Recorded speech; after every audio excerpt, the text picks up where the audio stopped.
غیور کشمیری مجاہدین نے سرفروشی اور شجاعت کی داستان دہراتے ہوئے شوپیاں میں 2 ہندوتوا دہشت گردوں کو ہلاک کر دیا، جبکہ ایک مجاہد نے مردانہ وار مقابلہ کرتے ہوئے جام شہادت نوش کیا۔ تفصیلات کے مطابق بھارتی دہشت گرد فوجیوں نے شوپیاں کے علاقے زینب پورہ کا محاصرہ کر کے اندھادھند فائرنگ اور گولہ باری شروع کی، جس کے جواب میں سب شکن مجاہدین نے بھارتی فوج پر جوابی حملہ کیا اور 2 ہندوتوا دہشت گردوں کو ہلاک اور کئی کو زخمی کر دیا۔ ہلاک ہونے والے بھارتی فوجیوں کی شناخت سنتوش کمار اور چون رومت تناجی کے نام سے ہوئی ہے۔ بھارتی گولہ باری کے نتیجے میں ایک سرفروش نے بھی جام شہادت نوش کیا۔ بھارتی دہشت گرد فوجیوں نے مجاہدین کے ہاتھوں ذلت اور خفت اٹھانے کے بعد کشمیریوں کو معاشی اور اقتصادی طور پر تباہ کرنے کے لیے گھروں کی لوٹ مار کی اور کئی گھروں کو گولہ باری کے ذریعے تباہ کر دیا۔ علاقے کے مکینوں نے کہا ہے کہ بھارتی فوج ایک سوچی سمجھی سازش کے تحت گھروں کو تباہ کر رہی ہے۔ کل جماعتی حریت کانفرنس نے بھارتی فوجیوں کی طرف سے مقبوضہ علاقے میں جعلی مقابلوں میں بے گناہ نوجوانوں کے قتل میں تیزی اور علاقے کو میدان جنگ میں تبدیل کرنے پر شدید تشویش کا اظہار کیا ہے۔ ترجمان نے کہا کہ بھارت نے جموں کشمیر پر ناجائز طور پر قبضہ جما رکھا ہے، جس کا کشمیریوں کو بھرپور احساس ہے اور انہوں نے مظالم کے باوجود اس قبضے کو کبھی قبول نہیں کیا۔ انہوں نے کہا کہ آزادی پسند لوگوں کو اپنے شہداء کو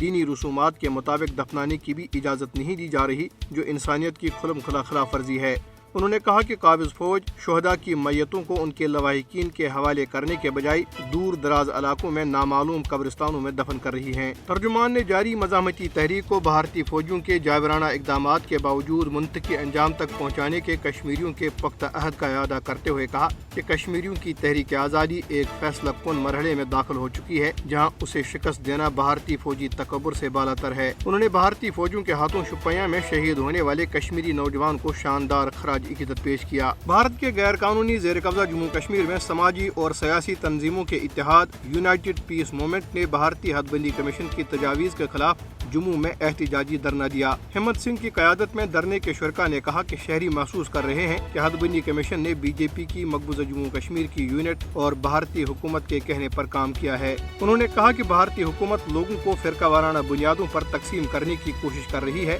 لیکن علاقے کے لوگ ایسا نہیں ہونے دیں گے۔ بھارتی ریاست کرناٹک میں ہائی کورٹ کی طرف سے تعلیمی اداروں میں طالبات کے حجاب پر پابندی کے خلاف بھارتی نژاد امریکی مسلمانوں نے ٹیکساس کے شہر ہوسٹس میں احتجاج کیا۔ 100 سے زیادہ افراد نے، جن میں خواتین کی ایک بڑی تعداد شامل تھی، کرناٹک حکومت سے مطالبہ کیا کہ وہ مسلم طالبات کے ساتھ امتیازی سلوک کو فوری طور پر بند کرے، جنہیں حجاب اتارنے پر مجبور کیا جا رہا ہے۔ کویت کے ارکان پارلیمنٹ نے بھارت میں مسلمانوں پر ظلم و ستم کی مذمت کرتے ہوئے حکومت سے مطالبہ کیا ہے کہ وہ بھارت کی بھارتیہ جنتا پارٹی سے وابستہ کسی بھی رکن کے کویت میں داخلے پر پابندی عائد کرے۔ مرکز برائے انسانی حقوق کے سربراہ نے اپنے ٹویٹر ہینڈل پر 22 ارکان پارلیمنٹ کے دستخط شدہ درخواست شیئر کی ہے، جس میں کہا گیا ہے کہ ہم بھارت میں مسلمان لڑکیوں کی سرعام تذلیل ہوتے نہیں دیکھ سکتے۔ ممبئی سے شائع ہونے والے اخبار اردو ٹائمز کی ایک خبر میں کہا گیا ہے کہ درخواست میں بی جے پی ارکان کے کویت میں داخلے پر پابندی لگانے کی تجویز پیش کی گئی ہے۔